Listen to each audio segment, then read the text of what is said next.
World వైడ్‌గా ETFs, index funds, ఈ mutual funds ఫార్మాట్‌లో ఇన్వెస్ట్ చేసే వాళ్ళు ఎక్కువ అవుతున్నారు. అంటే రియల్ గోల్డ్ కన్నా, రియల్ రైట్. సిల్వర్ కన్నా గూడా ఈ పేపర్ అసెట్స్ మీద బెట్ కాసే వాళ్ళు ఎక్కువ అవుతున్నారు. ఎక్కువున్నారు. ఎక్కువ అవుతున్నారు. ఎగ్జాంపుల్ చూడండి, గోల్డ్ ఈటీఎఫ్స్ ఈ సంవత్సరం గనుక మనం చూసుకుంటే right. India third biggest place వరల్డ్‌లోనే. అమెరికాలో $45 బిలియన్ పెట్టారు గోల్డ్ ఈటీఎఫ్స్ మీద. తర్వాత చైనా వాళ్ళు పెట్టారు. థర్డ్ ఇండియాలో $4 బిలియన్ పెట్టారండి. అంటే ఇండియాలో ఇవాల్టి రోజున ఇప్పుడు మన జనవరి 20th ఉన్నాము. 100 టన్నుల గోల్డ్ ఇన్వెస్ట్ చేశారండి. అచ్చం ఈటీఎఫ్ ఫార్మాట్‌లో. Only ETF. ఈటీఎఫ్స్‌లో. అవి పేపర్ అంతే. ఆ పేపర్ అంతే అది. బట్ దానికి ఆల్టర్నేటివ్ గా బ్యాక్గ్రౌండ్ అయితే వాళ్ళు ఫిజికల్ గోల్డ్ అయితే స్టోర్ చేస్తుంటారు కదా. ఉండాల్సిందే. అంటే ఇలా పేపర్ అసెట్స్ మీద బెట్ కాసే వాళ్ళు చాలా ఎక్కువ అవుతున్నారు వరల్డ్ వైడ్ గా. ఎంత అంటే ఒక రిపోర్ట్ ప్రకారం ఫిజికల్ గా ఉన్న 1 కేజీ సిల్వర్స్ తో పోల్చుకుంటే 400 కేజీల సిల్వర్ బెట్టింగ్ ఈ పేపర్ అసెట్స్ మీద రన్ అవుతుంది. అవునవును. రైట్. వీళ్ళు ఏంటంటే ఇంక పెరగదు, ఇది ఇంక పెరగదులే అని చెప్పేసి దీన్ని షార్ట్ సెల్ చేసే వాళ్ళు ఎక్కువ అవుతున్నారు. అది పెద్ద పెద్ద ఇన్వెస్ట్మెంట్ బ్యాంకర్స్ వీళ్ళందరూ అనమాట. ఇది ఎప్పుడైతే పెరుగుతుందో మళ్ళీ దాని పొజిషన్ క్లోజ్ చేయాలి కదా. దీనికోసం చెప్పి వీళ్ళు మళ్ళీ కొంట మెయిన్ చేస్తున్నారు. అది ఇంకా ముందు పోతుంది. ఇట్లా ప్రతి లేయర్ లో కూడా ఈ షార్ట్ స్క్వీజ్ అంట మనం.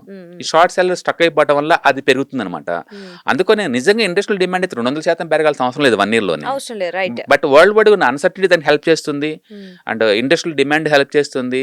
ఈ షార్ట్ కుట్లు అందరూ స్టక్ అయిపోవడం వల్ల వాళ్ళు రికవరింగ్ వల్ల బీన్ అవుతుంది. రైట్. అయితే ఈ షార్ట్ కుట్లు ఎంతవరకు ఉన్నారో అంతవరకు ఇది మూవ్ అవుతుంది. ఆ తర్వాత ఇది ఆగిపోతుంది డెఫినెట్ గా. అంటే అక్కడే ఆగిపోతుందా, డౌన్ అయ్యా? డెఫినెట్ గా ఏంటంటే దీన్ని ఫర్బాలిక్ మూవ్స్ అంటారు. ఎంత స్పీడ్ గా మూవ్ జరిగితే అంతే స్పీడ్ తో బ్యాక్ వెళ్ళిపోతుంది. పడిపోవాలి. ఖచ్చితంగా పడిపోవాలి. Actually అదే స్పీడ్ తోటి. విరుగుట కోరికనేది ఒక నావెల్. కానీ ఏ రోజు కా రోజు కొత్త విషయాలు యాడ్ అవుతా ఉన్నాయి వరల్డ్ వైడ్ గా అన్సర్టనిటీస్. ఇప్పుడు ట్రంప్ గ్రీన్లాండ్ ఇష్యూ ఇంతకుముందు లేదు కదా, 1 month బ్యాక్ ఈ ఇష్యూ లేదు కదా. Exactly. అందుకని ఇక్కడ ఇది గోల్డ్ ఆగిపోద్ది, సిల్వర్ ఆగిపోద్ది అనే లోపలనే వరల్డ్ వైడ్ గా ఏదో ఒకటి అన్సర్టనిటీ బీన్ అవుతుంది. రైట్. మళ్ళీ ఇది ర్యాలీ బీన్ అవుతుంది. మళ్ళీ ర్యాలీ సేఫ్టీగా ఇదే చూస్తాం కాబట్టి అట్లా వరల్డ్ వైడ్ గా ఉన్న థింగ్స్ అన్ని దీన్ని సపోర్ట్ చేస్తున్నాయి. బట్ ఏదైనా సరే ఈ 25, 26 లో one of the hero of the assets అంటే మాత్రం డెఫినెట్ గా గోల్డ్ అండ్ సిల్వర్. అందుకే వాటిని మన రియల్ అసెట్స్ అంటాం వాటిని. రైట్. ఈ పేపర్ అసెట్స్ తో పోల్చుకున్నప్పుడు అవును. ఇది ఎప్పుడు బాగా గ్రో అవుతాయి అంటే ఎప్పుడైతే వరల్డ్ వైడ్ గా మెంటల్ గా కావచ్చు, లేకపోతే Stability ఫిజికల్ miss కావచ్చు, అవుద్దో. అన్స్టెబిలిటీ ఉన్నప్పుడు ఆ ఫియర్ లోంచి బయట రావడం కోసం రియల్ అసెట్స్ కొంటా ఉంటారు అనమాట. రైట్. సో అందుకని గోల్డ్ సిల్వర్ కి నిజంగా తగ్గుతాయి ఇప్పుడు అంటే వరల్డ్ వైడ్ గా సపోర్ట్ చేస్తున్నామని కండిషన్స్ అన్ని కూడా అది ముంగా మూవ్ అయ్యే ఛాన్సే ఉంది అది అన్ని నార్మల్ కండిషన్స్ కి వచ్చేస్తే వచ్చేంత వరకు. అయితే ఎక్కడ దాకా మూవ్ అవుతే మనం చెప్పలేము. ఎందుకంటే నిన్నటితో పోల్చుకుంటే ఈ రోజు మళ్ళీ +7, నిన్న 7, 14% మూవ్ సింగిల్ డే మూవ్ అయ్యేంత ఇండస్ట్రియల్ డిమాండ్ సడన్ గా ఏం రాదు కదా. ఇండస్ట్రియల్ అయితే కాదు. సో ఈ షార్ట్ స్క్వీజ్ వల్ల ఇది మూవ్ అవుతుంది. ఎంతకాలం మూవ్ అవుతుందో మనకు తెలియదు. ఒకవేళ పట్టం స్టార్ట్ అయినా సరే ఇదే స్పీడ్ ఉండొచ్చు కిందకి కూడా. కింద కూడా ఇంత ఇదే స్పీడ్ తో ఉంటుంది. ఎందుకంటే అందరు ప్రాఫిట్ బుకింగ్ ఒకేసారి స్టార్ట్ అవుద్ది కదా. డెఫినెట్లీ అందరూ ఒకసారి వరల్డ్ వైడ్ కాదు, ఒక రోజు ఒకళ్ళిద్దరు కాదు. ఎందుకంటే హ్యూజ్ ప్రాఫిట్స్ లో ఉన్నారు. రైట్. 205% ప్రాఫిట్స్ లో ఉన్నారు. డెఫినెట్ గా అందరూ ఒకేసారి బయట పోవడం ట్రై చేస్తారు.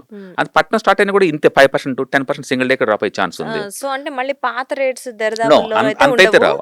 అంతైతే ఉండవు కానీ ఎందుకంటే ఎకానమీ సపోర్ట్ చేస్తుంది, ఇండస్ట్రియల్ డిమాండ్ ఉంది కాబట్టి ఆ రేంజ్ మళ్ళీ రావు. కానీ మేబీ ఫిబొనాకీ రూల్స్ ప్రకారం ఏంటంటే మనం 23, 38%, 50% ఇలా అంటాం అనమాట. ఆ లెవెల్స్ దాకా డ్రాప్ అయ్యే ఛాన్స్ ఎక్కువ ఉంది. కాబట్టి మనం గోల్డ్ ఇప్పుడు 1,50,000 అనుకున్నాం కదా, మంచి డిస్కౌంట్ అంటే మేబీ 1,20,000 అంతే తప్ప నీవు తిరిగి మళ్ళీ 70,000, 80,000 వచ్చే ఛాన్స్ లేదు. ఇప్పుడు సిల్వర్ 3,30,000 అన్నాం కదా, మేబీ 2.5 lakh దాకా అలా రావచ్చు. అంతే తప్ప టూ మచ్ డ్రాప్ అయ్యే ఛాన్స్ అయితే లేదు. ఇప్పుడు పెరిగినంత రేంజ్ లో ఎంత పర్సెంటేజ్ కొంతవరకు అయితే తగ్గొచ్చు అంటారు.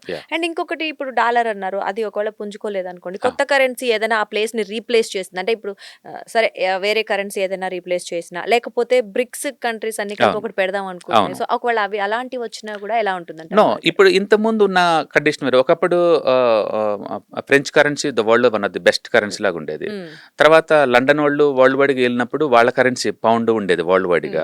ఆ తర్వాత సెకండ్ వరల్డ్ వార్ లో అమెరికా వాళ్ళు విన్ అయ్యారు కాబట్టి డాలర్ ఆ ప్లేస్ తీసుకుందనమాట.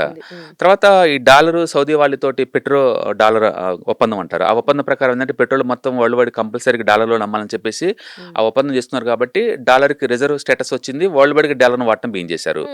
అట్లా రెండో ప్రపంచ యుద్ధం దగ్గర నుంచి ఇప్పుడు వరకు కూడా డాలర్ మోనోపలిగా వరల్డ్ రిజర్వ్ కరెన్సీలుగా లీడ్ చేస్తా ఉంది. ఇప్పుడు ఎప్పుడైతే ఈ అమెరికా వాళ్ళు ఈ టారిఫ్ వార్ అని ఎప్పుడైతే అన్నారో ఎప్పుడైతే రష్యా వాళ్ళ మీద వాళ్ళ అసెట్స్ ని ఫ్రీజ్ చేశారో వరల్డ్ ఒకసారి ఉలిక్కిపడింది. ఫ్యూచర్ లో మనం కూడా డాలర్లో పెడితే మన అసెట్స్ కూడా ఫ్రీజ్ చేస్తే మన పరిస్థితి ఏంటి అనేది ఆ థాట్ లో నుంచి వచ్చిందే ఈ గోల్డ్ లో ఇన్వెస్ట్ చేసుకుంటూ పోవటం. గోల్డ్ కొన్ని హిస్టరీ ఏంటంటే 3500 సంవత్సరాల నుంచి కూడా అది కరెన్సీలా ట్రీట్ చేశారు దాన్ని. అది ఎప్పుడు ఫిజికల్ గా ఉంటది కాబట్టి దానివల్ల ఎలాంటి భయాలు ఉండవు. అందుకని అన్ని సెంట్రల్ బ్యాంక్స్ ఒకేసారి ఏంటంటే ఇక రిజర్వ్ తగ్గించుకుంటూ అవుతుంది. గోల్డ్ పెంచుకుంటూ డాలర్ లో తగ్గించుకుంటూ రావటం వల్ల ఈ వచ్చింది అనమాట. అయితే డాలర్ ని ఓవర్ నైట్ లో రీప్లేస్ చేస్తారంటే లేదు. ఇప్పుడు వరల్డ్ వైడ్ గా చూసుకుంటే వాడే కరెన్సీలో డాలర్ ఒకటే ఇప్పటికీ స్టిల్ 50% ఉంది వాట. అది మేబీ స్లోగా తక్కువ 20కి 30కి వస్తుంది. కానీ డాలర్ కి ఆల్టర్నేట్ గా ఏదైనా కరెన్సీ వస్తే అంటే ఇప్పుడున్న కండిషన్ లో ఏ ఒక్క దేశం కూడా దాన్ని ఫిల్ చేయలేదు. అందుకని ఎక్కువ సార్లు ఏమవుతుందంటే లోకల్ కరెన్సీలో ట్రేడ్ చేస్తారు. ఇప్పుడు మనం రష్యాకు రూబుల్లో మనం వాళ్ళ దాంట్లో ట్రేడ్ చేస్తున్నాం. మనం చైనా ఇట్లా లోకల్ కరెన్సీలో ట్రేడ్ చేసుకుంటారు. అంటే వెనకటి రోజుల్లో బాటల్ సిస్టమ్ అంటాం కదా, మళ్ళీ ఆ టైప్ సిస్టమ్ వస్తుంది తప్ప బట్ గోల్డ్ కి ఆల్టర్నేటివ్ ఐ మీన్ డాలర్ కి ఆల్టర్నేటివ్ వెళ్ళదు. లేదు ఇంకా చెప్పాలంటే గోల్డ్ బ్యాక్డ్ కరెన్సీలు వస్తాయి. అంటే గోల్డ్ తోటి కంపేర్ చేసుకుంటూ ఉండే కరెన్సీలు వస్తాయి. బహుశా బ్రిక్ అండ్ కరెన్సీస్ వాళ్ళు అదే ప్లాన్ చేస్తున్నట్టున్నారు. ఏదైనా కావచ్చు. డాలర్ రిజర్వ్ స్టేటస్ తగ్గిపోతుంది. డాలర్ మీద జనాలకి నమ్మకం పోయింది. పేపర్ కరెన్సీ మీద జనాలకి నమ్మకం పోయింది. అమెరికా మీద రోజుకొక డైలాగ్ తోటి ఆ పొజిషన్స్ కి వీక్ అయిపోయింది వరల్డ్ వైడ్. కాబట్టి మీరు ఊహించండి, నోబెల్ బహుమతి ఇచ్చిన వాళ్ళకి లెటర్ రాసేసి నాకు ఇవ్వలేదు కాబట్టి అమెరికా ఫస్ట్ నిదానంతో నేను అమెరికా ప్రయోజనాలు కాపాడుకుంటా అని డైరెక్ట్ గా ఆ కమిటీ వాళ్ళకే లెటర్ రాసే అలాంటి పేషెంట్ మన హిస్టరీలో ఎప్పుడు చూడలేదు. అండ్ నాటో పార్ట్నర్ డెన్మార్క్ అనేది నాకు అది కావాలంటున్నాడు, ఏదో చాక్లెట్ కావాలన్నట్టు కంట్రీని కావాలి అంటున్నాడు. మనం అలాంటి హిస్టరీ ఎప్పుడు చూడలేదు. అందుకని హిస్టరీలో ఏంటంటే ఫస్ట్ టైం మన అసెట్స్ ని ఎలా ప్రొటెక్ట్ చేసుకోవాలన్న క్వశ్చన్ ఎరైజ్ అయింది. ఆల్టర్నేటివ్ గా గోల్డ్ సిల్వర్ ప్రైస్ రైజ్ అవుతున్నాయి. రైట్ అండి. అండ్ ఇంకొకటి ఇప్పుడు బంగారం తర్వాత వెండి పరుగులు తీస్తోంది. ఇంకా నెక్స్ట్ ఏంటి అంటే అందరు కాపర్ అంటున్నారు. నిజంగా నెక్స్ట్ కాపర్ కూడా ఇవే రేంజ్ లో పరుగులు తీస్తుంది అంటారా? కాపర్ రేట్ కాపర్ ఇలా పెరిగిద్ది లేదా మనం చెప్పలేం కానీ బట్ ఒకటి పెరిగితే ఆటోమేటిక్ గా దాని సబ్సిడీస్ ఇంకోటి ఆ ప్లేస్ పెరుగుతూ ఉంటుంది. ఇప్పుడు ఎగ్జాంపుల్ ఇప్పుడు సిల్వర్ ఉంది అనుకోండి, అండ్ 3 years బ్యాక్ సోలార్ ప్యానెల్లో సిల్వర్ కోటింగ్ వాడతారు. సోలార్ ప్యానెల్ తయారు చేసేటప్పుడు అప్పుడు దాని టోటల్ మ్యానుఫ్యాక్చరింగ్ కాస్ట్ లో 3% ఉండేది ఈ సిల్వర్ యూసేజ్. ఇప్పుడు అది 29% అయింది. ఎక్కువ యూజ్ చేయట్లేదు, అదే క్వాంటిటీ యూజ్ చేస్తున్నారు. Maybe 2 grams 3 grams. But cost point of లో చూసుకుంటే ఒక సోలార్ ప్యానెల్ లో టోటల్ సోలార్ ప్యానెల్ అయ్యే కాస్ట్ లో ఇప్పుడు కరెంట్ వాడే సిల్వర్ కాస్ట్ 30% రీచ్ అయింది. ఇప్పుడు సోలార్ ప్యానెల్ పాత రేట్కి ఎలా అమ్మగలుగుతారు వాళ్ళు? రేట్ పెరిగిపోతాయి. అలాగే ఎలక్ట్రికల్ వెహికల్స్ లో సిల్వర్ 30 grams నుంచి 50 grams దాకా వాడతారు ఓవరాల్ గా అన్ని పార్ట్లు కలిపేసి. ఇప్పుడు ఇంత రేట్లు పెరిగింది అనుకోండి, అది కూడా పెరిగింది. ఆ రేట్లకి కొనే వాళ్ళు ఎవరు లేరు అనుకోండి, దీనికి ఆల్టర్నేటివ్ ఇంకోదాన్ని వాడుతుంటారు కదా. సో అప్పుడు కాపర్ అప్పుడు దీనికి బదులు ఏంటంటే మంచి కండక్టర్ ఉన్న గ్రాఫైట్స్ వాడచ్చు. గ్రాఫైట్స్ అయితే దీనికి ఆల్టర్నేటివ్ గా మంచి కండక్టర్ అండ్ దాన్ని వాడచ్చు. అంటే కాపర్ కూడా వాడచ్చు.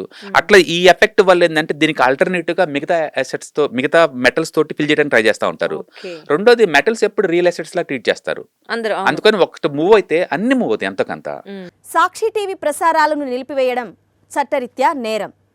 సాక్షి టీవీ ప్రసారాల కోసం మీ స్థానిక కేబుల్ ఆపరేటర్ని వెంటనే సంప్రదించండి. డిటిహెచ్లో ఇంటర్నెట్లో కూడా సాక్షి టీవీ ప్రసారాలను వీక్షించవచ్చు.